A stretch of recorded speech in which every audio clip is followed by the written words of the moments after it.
तमिलनाडु के अनुभवी नेता एस विजयधारणी ने एक बार फिर से अपनी राजनीतिक पार्टी बदल ली है। 13 जून 2026 को उन्होंने चेन्नई के पनायूर में तमिलगा वेत्री कजगम यानी टीवीके की सदस्यता ग्रहण कर ली।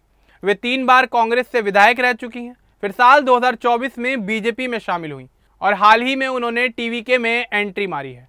कन्याकुमारी जिले की विलावनकोड सीट से उन्होंने लंबे समय तक काम किया। पेशे से वे एक वकील हैं और महिला कांग्रेस की राष्ट्रीय महासचिव रह चुकी हैं। उनके पिता की तरफ से वे प्रसिद्ध तमिल कवि कविमणि देसी गविनायकम पिल्लई की परपोती हैं। इस बदलाव से दक्षिणी तमिलनाडु में टीवीके की ताकत बढ़ने की उम्मीद जताई जा रही है। तो चलिए आगे बढ़ते हैं और आपको विस्तार से बताते हैं कि आखिर क्या ये पूरा मामला।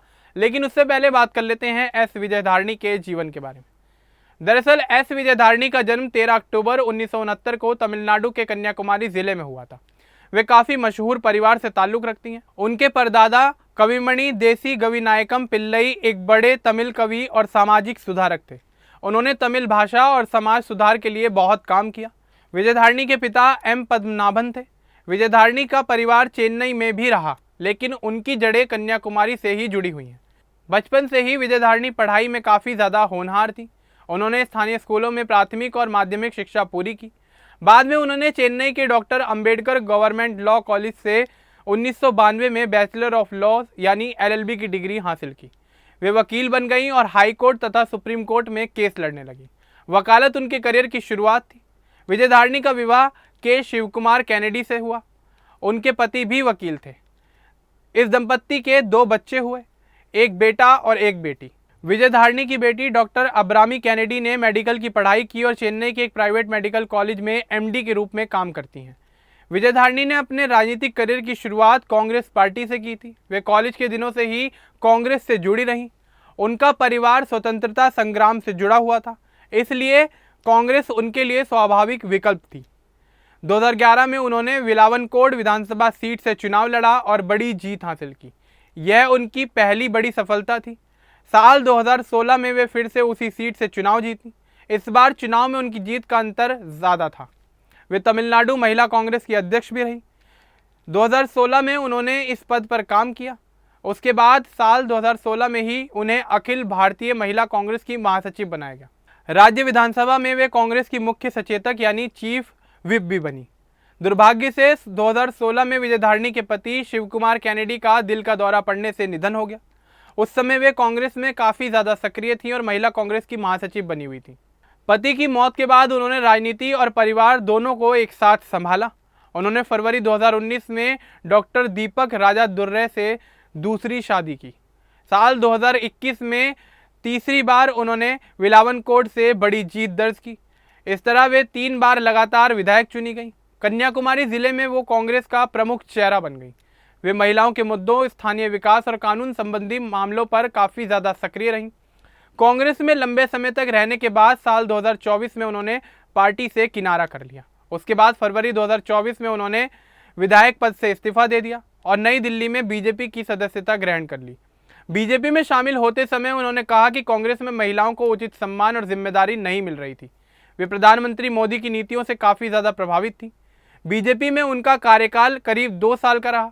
साल 2026 में तमिलनाडु विधानसभा चुनाव में उन्होंने विलावनकोड से बीजेपी उम्मीदवार के रूप में चुनाव लड़ा, लेकिन इस चुनाव में वो तीसरे स्थान पर रही। हार के बाद वे असंतुष्ट रही। पार्टी में उन्हें बड़ी जिम्मेदारी भी नहीं मिली। कन्याकुमारी लोकसभा सीट पर टिकट की उम्मीद भी पूरी नहीं हुई। 13 जून 2026 को विजयधारणी ने बीजेपी छोड़कर तमिलगा वेत्री कजगम यानी टीवीके ज्वाइन कर ली। चेन्नई के पनायूर स्थित पार्टी मुख्यालय में उन्होंने औपचारिक रूप से सदस्यता ली। उनके साथ पूर्व AIADMK मंत्री पचामल, पूर्व सांसद बालागंगा, वनरोजा इलावरासन और कई अन्य नेता भी शामिल हुए। टीवीके में शामिल होते समय विजयधारणी ने कहा कि मुख्यमंत्री C. जोसेफ विजय की सरकार भ्रष्टाचार रोकने, महिलाओं की सुरक्षा बढ़ाने और वादे पूरे करने में अच्छा काम कर रही है। उन्होंने कहा कि टीवीके ने उन्हें लोगों की सेवा करने का नया मौका दिया है। उनके इस कदम से कन्याकुमारी जिले में टीवीके का संगठन मजबूत होने की उम्मीद जताई जा रही है।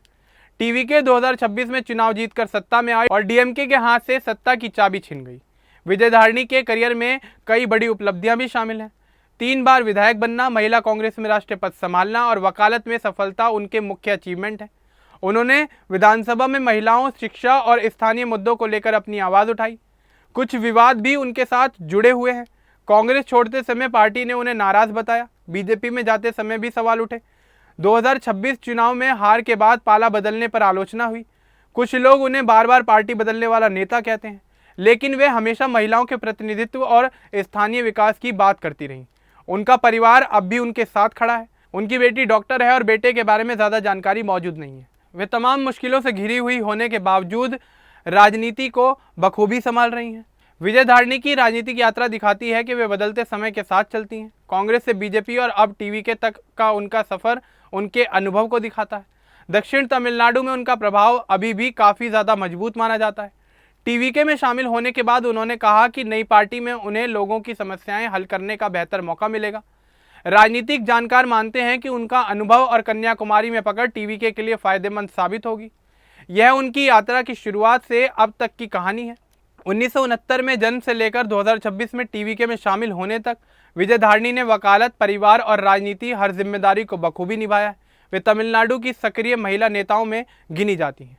तो ये थी विजय धारणी के जीवन की कहानी। आपको ये कहानी कैसी लगी? उनके संघर्ष, उनकी चुनौती और उनके करियर में आई तमाम मुश्किलों के बावजूद उनका बुलंद हौसला आपको कैसा लगा? आप हमें ज़रूर बताएं। बाकी इस तरह के और अपडेट्स के लिए हमारे चैनल को सब्सक्राइब करना ना भूलें। धन्यवाद।